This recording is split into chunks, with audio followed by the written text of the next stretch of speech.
Tu vois Martin, ça c'est la salle que je t'expliquais. C'est là qu'on va discuter tous les deux. D'accord? Quand l'enfant victime de violence arrive dans la salle Mélanie, il est accueilli par un des deux enquêteurs spécialement formés à l'écoute des enfants. En 14 ans, l'adjudant Bernard Michaud a auditionné 400 mineurs. Qu'est-ce que tu préfères à l'école? C'est quoi tes matières préférées? Les maths. Les maths? L'adjudant peut parler plusieurs heures avec l'enfant sur son quotidien avant de commencer l'audition. Après la phase préparatoire, le gendarme va allumer la caméra et laisse l'enfant seul quelques instants dans la salle Mélanie.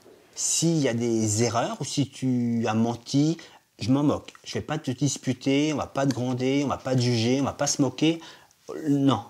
D'accord? Tu me dis toute la vérité et puis comme ça, plus tu nous diras la vérité, plus tu nous en diras, plus on pourra t'aider.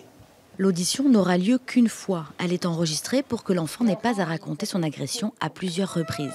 Tout à l'heure, tu m'as montré, tu m'as parlé que Philippe, il t'avait mis le doigt entre les fesses. Alors montre-moi, je voudrais que tu montes sur la poupée comme il a fait. D'accord? Comme ça? D'accord. Merci.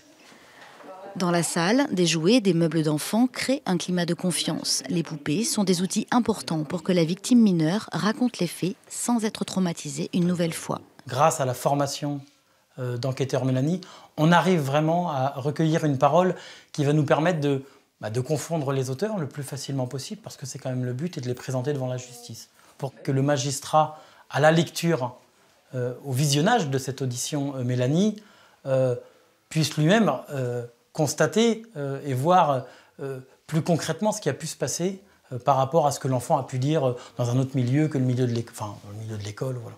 Chaque année, la gendarmerie de Vendôme accueille entre 30 et 40 enfants dans la salle Mélanie. Ces auditions ne sont pas des preuves matérielles, mais ce sont des actes judiciaires qui peuvent être déterminants dans un procès d'assises.